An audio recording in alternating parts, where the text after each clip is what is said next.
Quazi here. Have you ever felt like there's a side of you that you don't quite understand? The part of you that seems to sabotage your dreams, pulling you back into patterns that you thought you'd left behind for good? Well, there's a reason for that. And that reason is the gross misunderstanding of a big part of your psyche known as the shadow. Now, I want to begin with a story that might make you question what you think you know about yourself. This story is about Debbie Ford. Now, you might not know her name, but her journey reveals something chillingly real about the human experience. See, in the early 1990s, Debbie appeared to have it all: a promising career, close friends, and a life that seemed put together. But behind that facade, she was haunted by a darkness that she just couldn't escape, no matter how hard she tried. She was caught in a cycle of self-destruction and addiction, and no matter how much she tried to run from it, the shadows of her past kept chasing her. What Debbie didn't realize then was that she was at war with herself. There was a part of her that she refused to acknowledge, something Jungian psychology refers to as the shadow. This shadow isn't just some metaphor, it's a real psychological concept. It's the collection of everything that we have ever repressed. Your fears, shame, anger, even desires that you think are too unacceptable to admit. And according to studies in modern psychology, the more that we suppress these elements, the more they unconsciously control our behaviors. Debbie's story is a perfect example of that. It wasn't until 1985, when she finally hit rock bottom and checked herself into rehab, that she stumbled upon this concept of the shadow. And this is where things actually get very eerie. As she began to explore this hidden side of herself, she found buried emotions and memories she had spent years ignoring. She called it shadow work, the process of confronting these dark aspects of the psyche.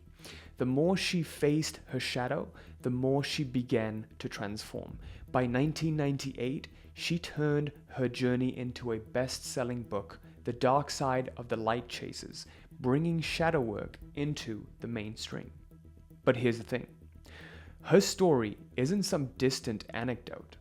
Science tells us that we all have this shadow self. Research in psychoanalysis shows that when we suppress aspects of our personalities, whether it's fear, envy, or rage, they don't just disappear, they fester, influencing your actions, reactions, and decisions in ways that you don't consciously recognize. So what exactly is the shadow? Why does it have such a grip on our lives? And most importantly, how can confronting it actually lead to real change? In today's video, I'm going to share with you the science, the psychology, and the eerie truths behind shadow work.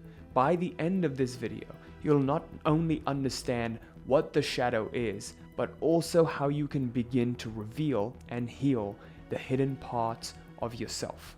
Once this is done correctly, you're going to feel a newfound ease in your life, as though you're simply gliding instead of being met with friction at every single turn of your life. Let's dive into the darkness. To understand shadow work to its entirety and the implications it can have in changing your life, we have to understand the four main personality archetypes Carl Jung put forward. The very surface level archetype that we all live by, the armor that we put on, is the ego, or the smaller self. Now, the ego is the armor that we wear to present ourselves to the world so we can protect our integrity, who we truly are. It prevents us from being vulnerable. It's a mask that we wear just to function within society. A level below that is the anima, or animus, which is basically the counterpart. So if you are male, it's your feminine counterpart. If you're female, then it's your masculine counterpart. The other side, the other polar opposite to your psyche. And then we have the self, with a capital S. This is the self that's the collection of all personalities, our higher selves, the God within us, okay? And finally, we have the shadow, the little devil within every single one of us that we are too afraid to confront. And typically, the shadow presents itself, it's a formation of past lives, current life, how we have been brought up. If I have been raised in a Christian household and I've been told that certain things are really, really bad, then that Those bad things have been stored in our shadow. It's been repressed. And the more it's repressed, the more it festers, the more it starts to show up later on in life. And that's why you get all of these psychosomatic illnesses, pedophilia, etc. happening later on in life that you see with, whatever's happening with Mr. Diddy right now. And so all of these things happen because of things within our psyche that has gone unaddressed, that hasn't found proper expression. But more importantly, what you're going to find out in part 3 of this video is how to have it find proper surrender, how to have it find proper sublimation and ultimately individuation. When all of these parts of our psyche are allowed to exist within us equally and also within a healthy balance, we reach this state, this ultimate state called, Maslow calls it self-actualization, or Carl Jung calls it individuation. Okay? These are the 4 main archetypes. Now the question is, how do you identify the shadow? Because it's well and good to know it's parts of us that we suppress, parts of us that we repress, but how do you actually identify it with practical steps? That's what we're going to get into right now with a simple exercise. What I would like for you to do right now is grab a notebook. If you have the notes section on your phone, that's great too. Let's get right to this exercise. So the very first thing I'd like for you to do is to list down 5 main qualities that you despise in others, other people, and yourself. So, for example, because I grew up in an environment with a stingy father, I despise the quality of stinginess now, of holding onto money and denying yourself. Because I grew up and I saw that and I told myself I would never be like this, right? Because I saw how much strife it caused between me and my parents, and I saw how much, he was denying himself and his family. But now I can understand consciously that he did it because he came from an upbringing when his father was spending a lot more. So I hated that quality as a kid because it would deny me toys and things that I wanted, and also my mum. And so that quality, when I look at it, that's part of my shadow, right? Things that I hate in others, things that trigger me. So do me a favor, look at things that trigger you in life. And this isn't just for the purposes of this exercise. This is kind of an awareness exercise now for you to be aware of in your daily life whenever you get triggered by certain qualities in people. Why does it trigger you so much? That's in your shadow, okay? That is your Mr. Hyde, of your Jekyll and Hyde. And then what I would like for you to do is list down one reason, one experience that you've had. Just like I gave you an example of the quality of stinginess, right?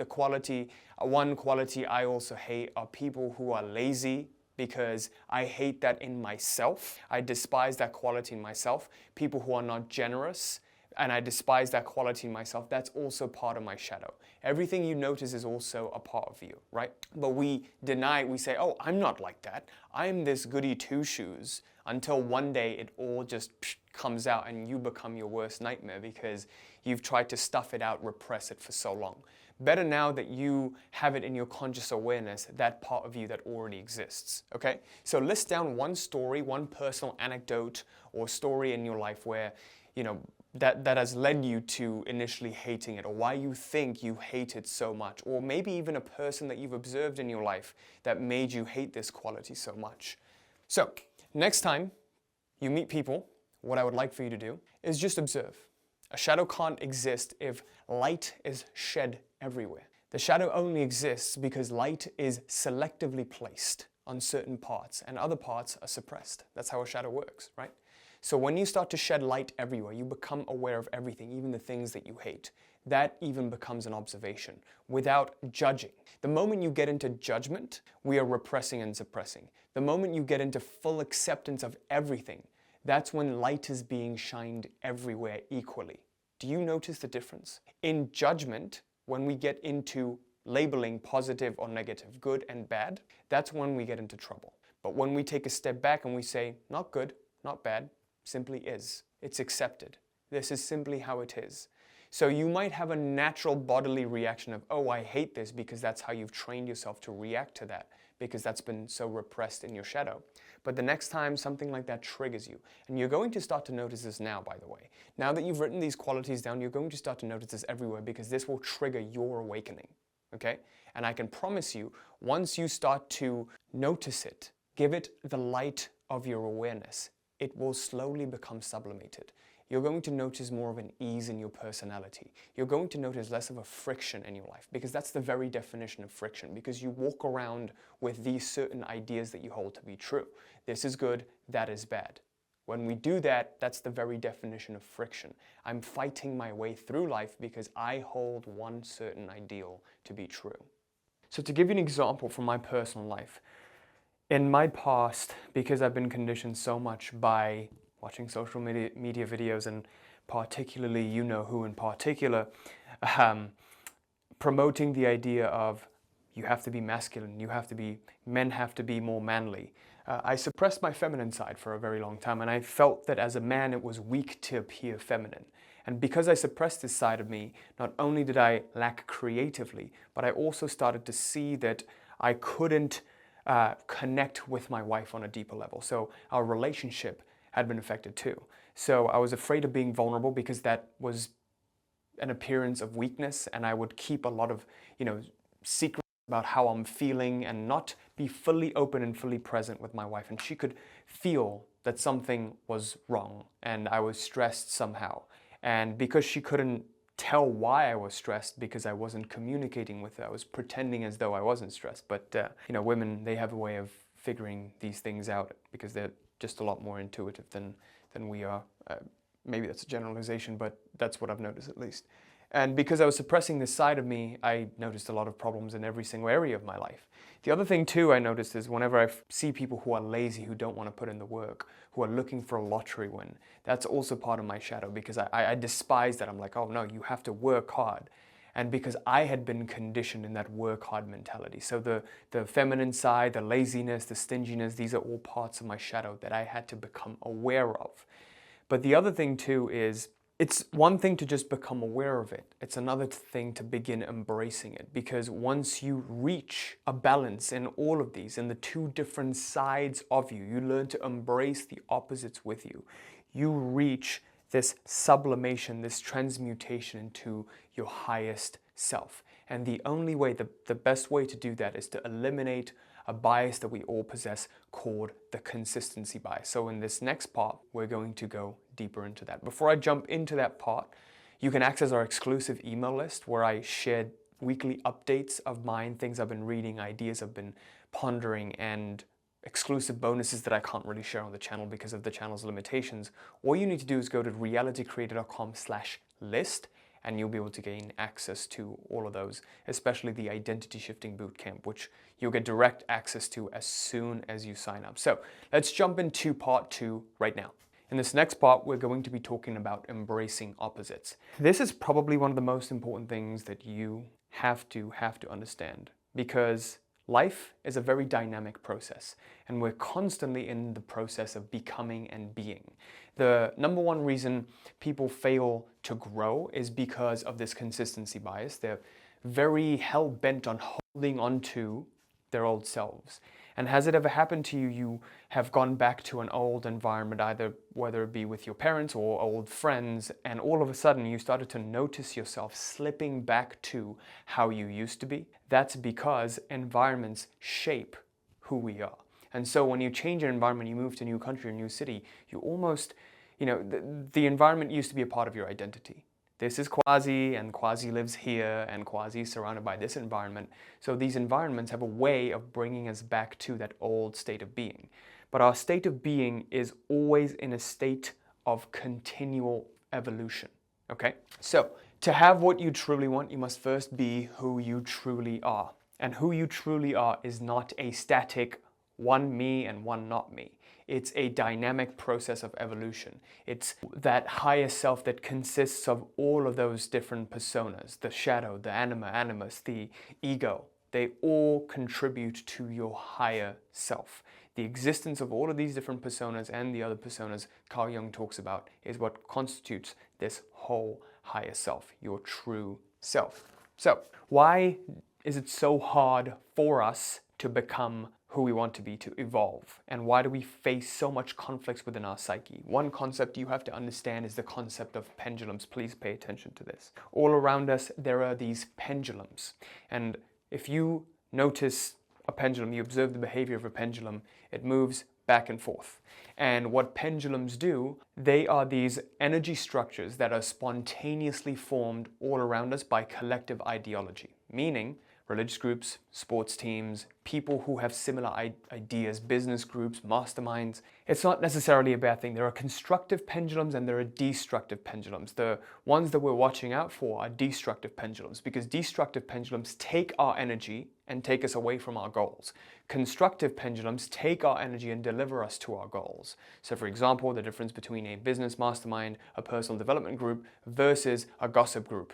You know, a bunch of single moms complaining about men and shunning men and saying like, oh, men are evil, men are the worst, but then deep down they actually want a fulfilling relationship. But because they get together and gossip, they find solace in it, in their own situation, pity party, and it manifests the reality of staying single, right? Whereas a business group of a group of people coming together and talking about how easy it is to make money and how, you know, we can grow together and help each other out. That also is a pendulum, but it delivers you to a constructive goal that you are actually trying to reach. If your goal is to stay a single mother and be proud, then that's great, wonderful. But if your goal is to find a loving, fulfilling partner, and I know this is harsh to say, if your goal is to have that, then you have to get rid of these destructive groups. Start being friends with people who are in healthy relationships. No other way to it. Who you surround yourself with is the energy that you surround yourself with, and that's what you get in your life. You're the average of your 3 closest friends, okay? So this is how pendulums condition us. They spontaneously form by like-minded energy. So if you imagine a group of people come together, a pendulum naturally forms because of their collective energy coming together. And this pendulum starts swaying at that frequency, the frequency of single moms complaining about men, or the frequency of businesses doing very, very well. That's the frequency of that pendulum. So if you imagine a group, imagine a pendulum right there, and these pendulums typically all have a leader and a star. Okay, the pendulum always puts a star above. Even this YouTube channel is a pendulum. It's a pendulum of these ideas, the ideas of personal development, the ideas of manifesting the reality that you want. This is a pendulum. And the pendulum always puts a star at the top, okay? And that star walks their own path. The only way you can be free of a pendulum is when you walk your own path. The only way to walk your own path is to shut down the mind and follow your heart. Your heart's core true desires become who you truly are. So the reason why we get stuck with this consistency bias of trying to embody and holding on to who we used to be is because we're afraid that our friends will no longer accept us if we change. Because we have been praised for being a certain way. Oh, Quazi, you're just so nice. You know, you're the nicest person in the world. You know, you're so agreeable and it's such a pleasure to be around you. You feel praise like a little kid getting praise from a parent. And you're like, oh man, they like me, they've accepted me. And our biological conditioning is wired to never get shunned out of the tribe. Because if we get away from the tribe, if we get cast out of the tribe, then we will be left to fend for ourselves and we will die. It's time to rewire that old biological programming. That's hundreds of thousands of years of evolution. You know, it's going to take some time for you to rewire it, but it is possible. And it's only possible when you walk your own path. Okay? So when someone praises us, we have to be mindful about what we do with that praise, because it will form an identity. It makes us feel good, so we want to hold on to it. Like, oh, I love good feelings. Yes, I love being praised. Praise is awesome. And then you start to hold on to that identity and you want to be consistent with that identity. Okay, now I must please everyone. I've pleased this one person, mission success, they've accepted me into the tribe. Now I must please everyone else.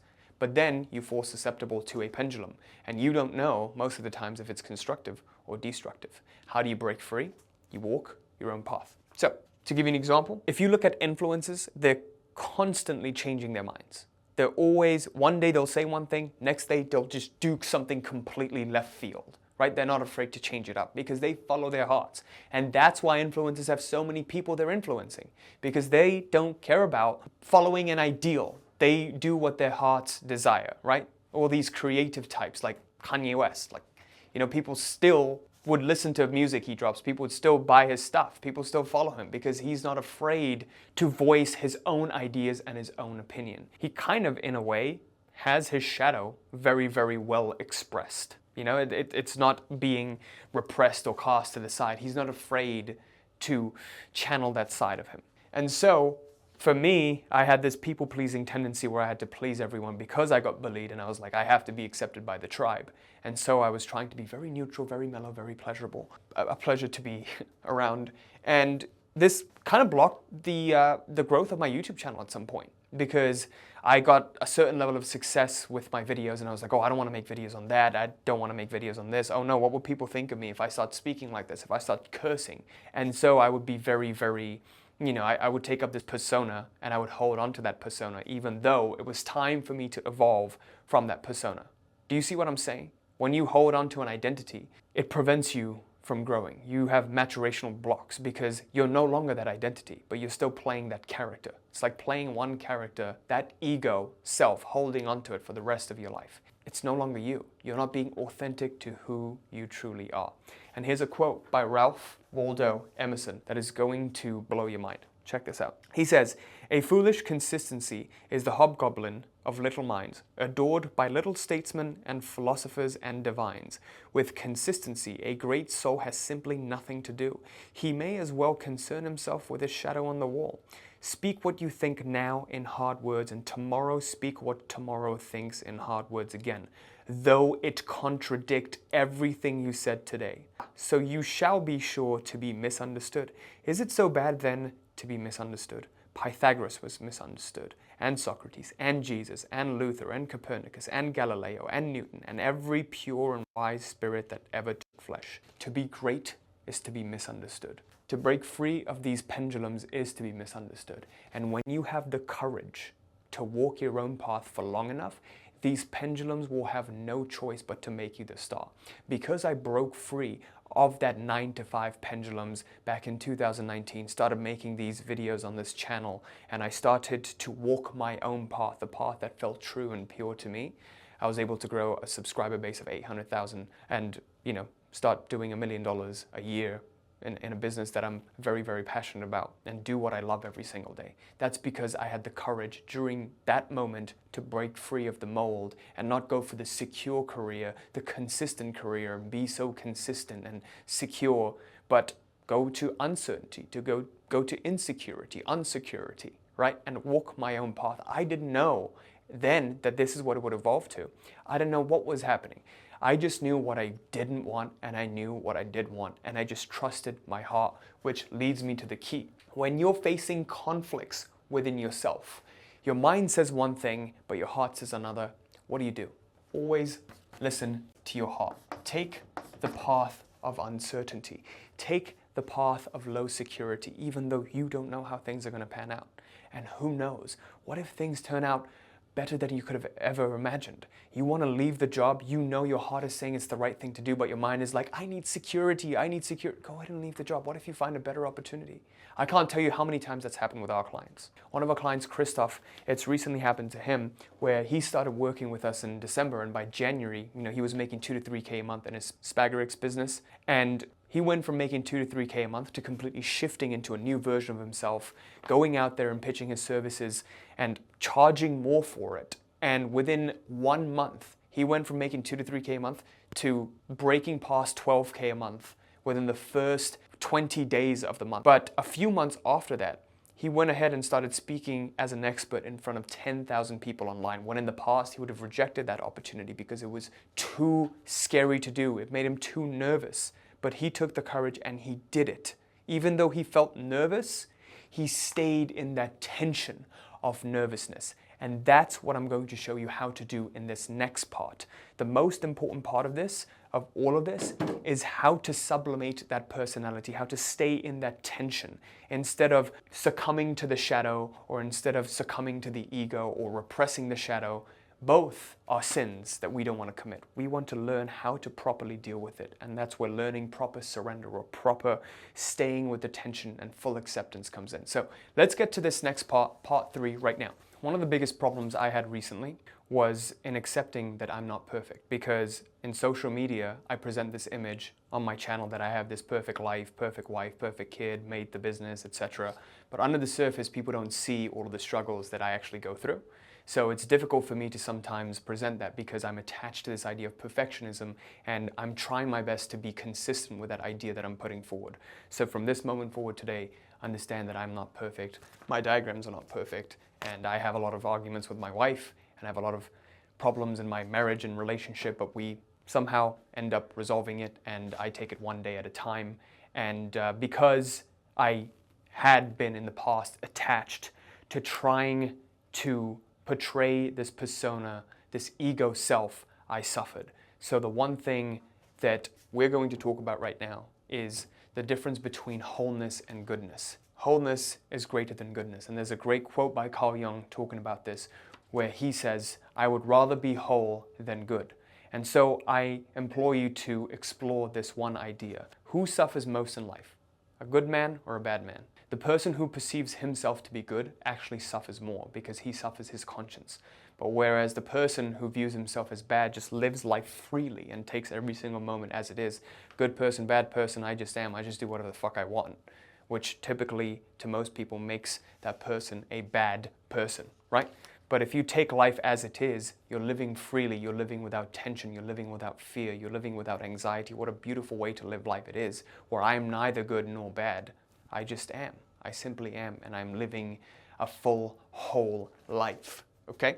And this is very well depicted in Jekyll and Hyde, where, Dr. Jekyll is this good man who perceives himself to be good, but then concocts this drug that turns him into this evil Hyde. And because he channels Hyde so much, he can never return back to Jekyll, or even when he does, he just loses consciousness and eventually goes back to Hyde. The moral of this story is that even though we have the shadow side of ourselves, the act of expressing it is not effective. The act of repressing it is also not effective, which leads me to the four main ways in which we deal with all of our personas, all of the feelings that come up. The lowest way is repression. This is where it's unconsciously stuffed away, and it starts to show up in our lives in psychosomatic illnesses, tension in the neck and the shoulders, and other physical issues like liver issues that you don't really know why it's happening. Cancers, you don't know why it's happening. Something likely is repressed that you haven't quite dealt with.